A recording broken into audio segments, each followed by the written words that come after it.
ఈ రోజు గుజరాత్ నుంచి వచ్చిన ఒక నలుగురు, నరేంద్ర మోడీ గారు, అమిత్ షా గారు, అదానీ గారు, అంబానీ గారు, ఈ నలుగురు ఈ దేశాన్ని చేతబట్టి దుష్ట చతుష్టయం ఈ రోజు ఈ దేశాన్ని దోసుకుంటున్నారు. దోపిడీలో భాగంగానే సెబీ చైర్పర్సన్ గారు పాల్పడ్డ తప్పిదాల మీద విచారణ చేయండి, తక్షణమే ఆవిడను తొలగించండి, ఆవిడైనా రాజీనామా చేయాలి సెబీ చైర్పర్సన్ గా, లేకపోతే కేంద్ర ప్రభుత్వమే ఆవిడను తొలగించాలి అని మన నాయకుడు రాహుల్ గాంధీ గారు, మల్లికార్జున్ ఖర్గే గారు డిమాండ్ చేశారు. ఆ పని చేయలేదు. ఆ పని చేయనప్పుడు జరిగిన అవకతవకల మీద లోక్సభ రాజ్యసభలో జాయింట్ పార్లమెంటరీ కమిటీని వేయండి అని కాంగ్రెస్ పార్టీతో పాటు ఇండియా కూటమి డిమాండ్ చేసింది. ఈ డిమాండ్ను అమలు చేయకపోను 4 రోజుల ముందే పార్లమెంటును వాయిదా వేసుకొని ఇవాళ భారతీయ జనతా పార్టీ ప్రభుత్వం పరారైపోయింది. అందుకే ఈరోజు ప్రజల దగ్గరికి వెళ్ళి ప్రజల సంపద ఏ విధంగా లక్షలాది కోట్ల రూపాయల దోపిడీ జరిగిందో ఈడీ కార్యాలయాల ముందు ఈడీ విచారణ జరగాలి. ప్రతి రాష్ట్రంలో ఈడీ అధికారులకు మీరు రిప్రజెంటేషన్ ఇచ్చి ఈ జరిగిన వేల లక్షల కోట్ల రూపాయల దోపిడీ మీద ఈడీ విచారణ జరగాలి, మీరు వెళ్ళి నిరసన తెలపండి అని చెప్పి మన పార్టీ అధ్యక్షుడు పిలిపించాడు. ఈరోజు మనమందరం ఈడ కాంగ్రెస్ పార్టీ అధ్యక్షుడు పిలుపు మేరకు ఈడీ కార్యాలయం ముందు గంటల కొద్దీ నిరసన తెలిపి ఈరోజు దేశ ప్రజలకు మనం చెప్పదలుచుకున్నాం, ఈ జాతి సంపద పేదలకు చెందాల్సింది కేవలం 2 వ్యక్తులకు దోషపెడుతున్నారు. మరో 2 వ్యక్తులన్న సంగతి ఇవాళ ప్రపంచానికి చెప్పాలి, ప్రపంచానికి తెలవాలి అని ఈ రోజు మనం నిరసన కార్యక్రమంలో కూర్చున్నాం. ఇది అధ్యక్షుడు ఇచ్చిన పిలుపు కాబట్టి తెలంగాణ రాష్ట్రానికి ముఖ్యమంత్రి అయినా నేను కూడా మీలాక సామాన్యమైన కాంగ్రెస్ పార్టీ కార్యకర్తని కాబట్టి వేలాది మంది కార్యకర్తల మధ్యలో ఇక్కడ కూర్చొని ఈ నిరసన కార్యక్రమంలో పాల్గొనడానికి పార్టీ పిలిపిస్తే ముఖ్యమంత్రి అయినా ప్రధానమంత్రి అయినా ఎంత గొప్ప పదవిలో ఉన్నా పార్టీ పిలుపు మేరకు నిరసన కార్యక్రమాలలో పాల్గొనాల్సిందే. అధ్యక్షుడు ఆదేశం మేరకు ఇవాళ ముఖ్యమంత్రిని అయినా నేను ఇక్కడికి వచ్చి నిరసన కార్యక్రమంలో కూర్చున్న. ఇది ప్రజా సంపద దోపిడీ. ఈ దోపిడీని అడ్డుకోవాల్సిన బాధ్యత ప్రతి కాంగ్రెస్ పార్టీ కార్యకర్త మీద ఉన్నది. అందుకే మిత్రులారా, ఇవాళ ఈ దేశం భారీ మూల్యాన్ని చెల్లిస్తుంది. ఈ దేశానికి భారతీయ జనతా పార్టీ ముప్పుగా మారింది. ఈ దేశంలో భారతీయ జనతా పార్టీని తొలగించాల్సిన బాధ్యత ప్రతి ఒక్క కాంగ్రెస్ పార్టీ కార్యకర్త మీద ఉన్నది. అదేవిధంగా ఇవాళ అతనికంటే గనుడు ఆచంట మల్లన్న అని నిన్న మొన్న బీఆర్ఎస్ నాయకులు ఈరోజు మాట్లాడుతున్నారు, మేము మోడీ మీద కొట్లాడతామన్నారు. మరి ఆ సన్నాసులను అడుగుతున్నా, లక్షల కోట్ల రూపాయల దోపిడీ జరిగితే ఒక్క రోజైనా మాట్లాడినరా మీరు అని. ఎందుకు ఇవాళ బీఆర్ఎస్ వాళ్ళు బీజేపీని ఎందుకు నిలదీస్తలేరు? సెబీలో జరిగిన కుంభకోణం, సెబీకి సంబంధించిన జేపీసీ విషయంలో బీఆర్ఎస్ విధానం ఏందో తెలంగాణ ప్రజలకు చెప్పాలి. మీరు బీజేపీలో విలీనమవుతున్నారంటే కాదు మేము చర్చలలోనే ఉన్నామంటారు. మీరు విలీనమవుతారో మీరు మలీనమవుతారో మాకు సంబంధం లేదు. ఇవాళ ఈ సెబీలో జరిగిన కుంభకోణం మీద కేసీఆర్ విధానం ఏందో కేసీఆర్ మాట్లాడాలి. ఇవాళ కేటీఆర్ ఎందుకు ఈ విధానాన్ని ప్రశ్నిస్తూ ఈ ట్విట్టర్ తిన్ను తన ట్విట్టర్లో పెట్టట్లేదు అని నేను అడుగుతున్నా. అక్కడికి వచ్చేది అక్కడికి రాంది ప్రతి చిల్లర మల్లర విషయంలో స్పందించే కేటీఆర్ ట్విట్టర్లో ఎందుకు ఈరోజు ఈ దోపిడీని ఈరోజు అదానికి అధ్వానంగా ఈ దేశాన్ని దోషపెడుతుంటే ఎందుకు ట్విట్టర్ తిల్లు ఈరోజు మాట్లాడతలేరని నేను అడుగుతున్నా. టీఆర్ఎస్ వాళ్ళకి పట్టలేదా? ఈ దేశ సంపద దోస్తుంటే బీజేపీకి అనుకూలంగా మీరు ఉన్నారని ఇది ఒక్కటే స్పష్టమైన సాక్ష్యం కదా. నిజంగానే బీఆర్ఎస్ బీజేపీలో విలీనం కాకపోతే, బీజేపీ బీఆర్ఎస్ చీకటి ఒప్పందంలో కాంగ్రెస్ కు వ్యతిరేకంగా కొట్లాడకపోతే ఈ జేపీసీ విషయంలో బీఆర్ఎస్ విధానం ఏందో తెలంగాణ ప్రజలకు చెప్పాలి. ఇవాళ ఆ సన్నాసులు మోడీని అమిత్ షా గారిని మెప్పించడానికి సంతోషపెట్టడానికి అంతర్జాతీయ ఎయిర్పోర్టుకున్న రాజీవ్ గాంధీ పేరు తీసేస్తామంటారు. సచివాలయం ముందలున్న విగ్రహాన్ని తొలగిస్తామంటారు. నేను అడుగుతున్నా, మీ తాతలు ముత్తాతలు మీ మొత్తం జాతి వచ్చిన రాజీవ్ గాంధీ గారి విగ్రహాన్ని కూడా ముట్టుకోలేరు. మళ్ళొక్కసారి నేను చెప్పదలుచుకున్నా, రాజీవ్ గాంధీ విగ్రహం మీద చెయ్యేస్తే మీ ఈపు చింతపండు కాకపోతే నా పేరు మార్చుకుంటా అని నేను చెప్పదలుచుకున్నా.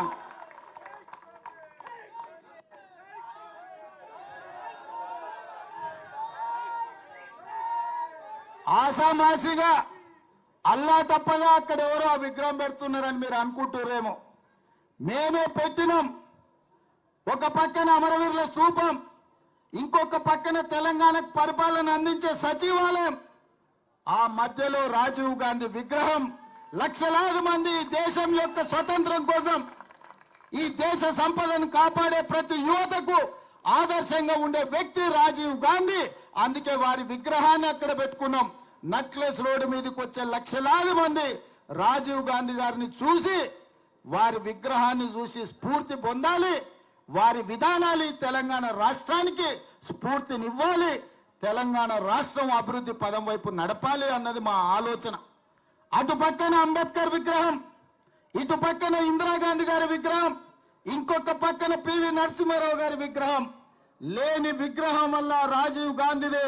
అందుకే ఈ లక్షలాది మంది కాంగ్రెస్ పార్టీ కార్యకర్తల ఆలోచనలో భాగంగా మా ప్రభుత్వం, మా మంత్రివర్గం అక్కడ రాజీవ్ గాంధీ గారి విగ్రహం పెట్టినాం. ఎవడు తొలగిస్తాడో రావాలి, తారీఖు చెప్పాలి అని చెప్పి నేను చెప్పదలుచుకున్నా.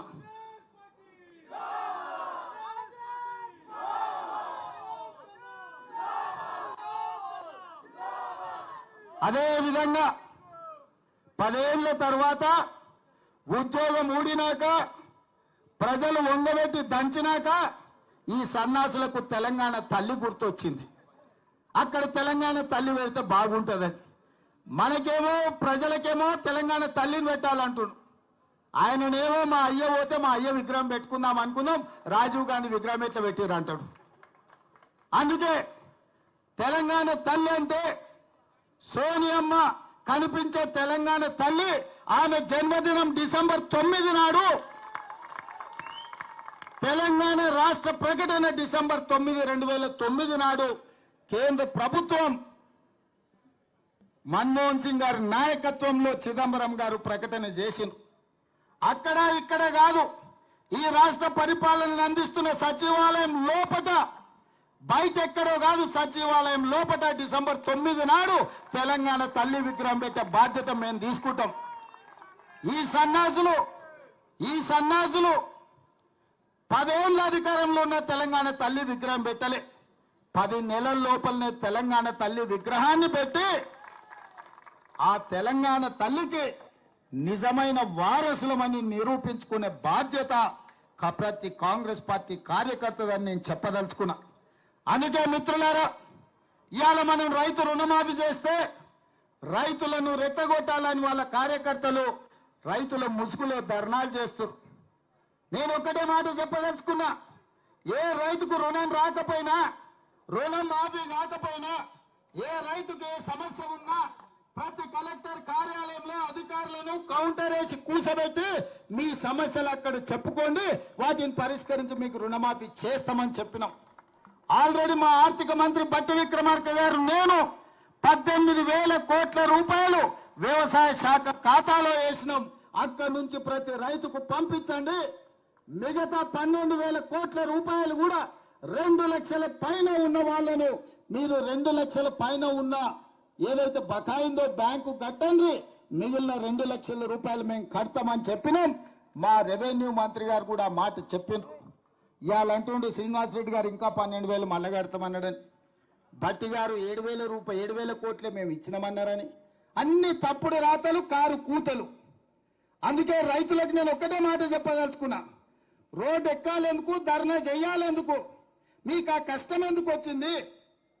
6 నెలల లోపల 31,000 కోట్ల రూపాయలతోటి 2 లక్షల వరకు రైతులకు రుణమాఫీ చేస్తామని 15 ఆగస్టు లోపల చేస్తామని మాట ఇచ్చిన మేము 18,000 కోట్ల రూపాయలు చెల్లించడం, బ్యాంకులలో నగదు అందుబాటులో పెట్టినాం, మిగతావి కూడా మాఫీ చేస్తామన్నాం. ఈ సన్నాసులను నమ్ముకొని రోడ్ల మీద తిరిగితే ఆయాసమే వస్తుంది. మీకు ఏదైనా సమస్య ఉంటే కలెక్టర్లను కలవండి, వ్యవసాయ శాఖ అధికారులను కలవండి. ఈ ప్రభుత్వం ఉన్నదే మీకోసం. ఈ ప్రభుత్వం మీ సమస్యలను పరిష్కరించడానికి ఉన్నది. ఈ ప్రభుత్వం ప్రజాపాలనది, ప్రజలకు అందుబాటులో ఉన్నాం. పొద్దున్న లేస్తే వేలాది మందిని మేమందరం కలుస్తున్నాం. నేను అడుగుతున్న ఇవాళ తెలంగాణ సమాజాన్ని, ఎన్నడైనా 6 నెలలకు ఒక్కసారైనా కేసీఆర్ ముఖం చూసినారా? ఫామ్ హౌస్ లో బోర్లో వండుకునేటోడు ఇవాళ రోజుకు 18 గంటలు నేను మా మంత్రులు గ్రామాలు తిరుగుతూనే ఉన్నాం కదా, వచ్చిన వాళ్ళనల్లా కలుస్తూనే ఉన్నాం కదా, మీ సమస్యలు వింటూనే ఉన్నాం కదా, మీ సమస్యలు పరిష్కరిస్తూనే ఉన్నాం కదా. మీరు ధర్నా చేయాల్సిన అవసరం ఏముంది? నిరసన తెలపాల్సిన అవసరం ఏముంది? ప్రభుత్వం విననప్పుడు, ప్రభుత్వం మీ మాట ఏం జరుగుతుందో కనుక్కోనప్పుడు మీరు నిరసన తెలపొచ్చు, ధర్నా చేయొచ్చు, రాస్తా రోకో చేయొచ్చు. కానీ ప్రభుత్వమే మీ దగ్గర ఉండి ప్రభుత్వం వింటున్నప్పుడు, ప్రజాపాలన జరుగుతున్నప్పుడు, ప్రజాభవన్లో ప్రజల సమస్యల్ని వారంలో 2 రోజులు మా అధికారులు, మా చిన్నారెడ్డి గారు తీసుకుంటున్నప్పుడు మీకెందుకు కష్టం రైతులారా అని నేను చెప్తున్నా. అందుకే 10 ఏళ్ళు మిమ్మల్ని దోసుక తిన్నారు. కాకులాక గద్దలాక మీ రక్త మాంసాలను పీల్చి పిప్పి వేసిన ఈ సన్నాసులు మళ్ళీ ముసుగులో దొంగలు ముసుగేసుకొని ఇవాళ మళ్ళా మీ దగ్గరకు వచ్చి మభ్య పెట్టాలని చూస్తారు. ఈ దోపిడీ దొంగలే కదా ఈ 10 ఏళ్ళు మిమ్మల్ని దోసుకున్నది. ఈ కేసీఆర్, ఈ హరీష్ రావు, ఈ రామారావే కదా మిమ్మల్ని కొల్లగొట్టింది. ఆ కొల్లగొట్టిన సన్నాసులను 6 నెలల కింద మీరే కదా బొందబెట్టింది. మరి ఆ బొందబెట్టిన వాళ్ళను మళ్ళా గ్రామాలకు ఎట్లా రాణిస్తుండ్రు మీరు ఒక్కసారి ఆలోచన చేయమని రైతులకు విజ్ఞప్తి చేస్తున్నా. మాయ చెయ్యాలని, మిమ్మల్ని మోసం చెయ్యాలన్నదే వాళ్ళ ఆలోచన.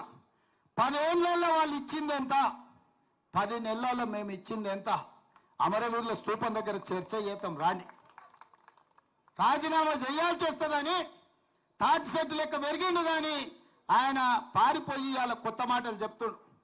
అందుకే సిద్దిపేటలో మా మైనంపల్లి పోయిండు, రా మాట్లాడదాం ఏందో చూద్దామని. అటు యాంకల్లో కూడా పోలే. ఇక నెక్స్ట్ మళ్ళీ జగన్న ఉన్నాడు, జగన్న వస్తాడు తొందరలోనే సిద్దిపేటకి, జగన్న దోల్తా. వాళ్ళు ఏంటంటే అబద్ధాలన్నీ సోషల్ మీడియాలో పెడతారంట. గట్లనే నరేంద్ర మోడీ గారు వాట్సాప్ యూనివర్సిటీలో పెట్టిండు. 400 అన్నాడు. నేను ఆయననే చెప్పిన 240. అవునా? ఒక్క సీట్ అని ఎక్కువ వచ్చిందా? సరిగ్గా గంతే వచ్చింది. రెండోసారి చెప్పిన పార్లమెంట్ ఎన్నికల్లో వచ్చినప్పుడు నువ్వు శాతనైతే మొనగానైతే ఒక సీటు గెలువురా అబ్బా అని అన్నానా? సేవలనే కదా నేను అన్నది. బీఆర్ఎస్కి ఒక్క సీటు కూడా పార్లమెంటు దక్కని అని. ఆ మాట మీద కాంగ్రెస్ పార్టీ కార్యకర్తలు 7 ఇట్లలో డిపాజిట్లు పోగొట్టారు, 15 ఇట్లలో 3వ స్థానానికి నెట్టారు. ఇది కాంగ్రెస్ శక్తి, కాంగ్రెస్ పార్టీ కార్యకర్తల శక్తి.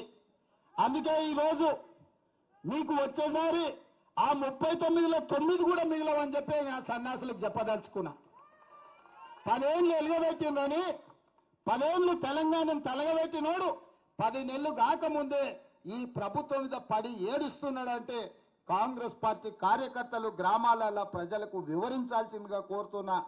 ఏది ఏమైనా ఇప్పటి వరకు ఇన్ని గంటలు ఇక్కడ ఉండి ఖర్గే గారు, రాహుల్ గాంధీ గారు పిలుపు మేరకు ఈడీ కార్యాలయం ముందు నిరసన ధర్నాలో పాల్గొని దేశంలో జరుగుతున్న ప్రధాని అదాని దోపిడీని అడ్డుకోవడానికి వచ్చినందుకు మిమ్మల్ని అందరినీ మనస్ఫూర్తిగా అభినందిస్తూ, అక్కడ ప్రధాని అయినా బీజేపీ అయినా ఇక్కడ బీఆర్ఎస్ అయినా దోపిడీకి వ్యతిరేకంగా మనం కొట్లాడదాం.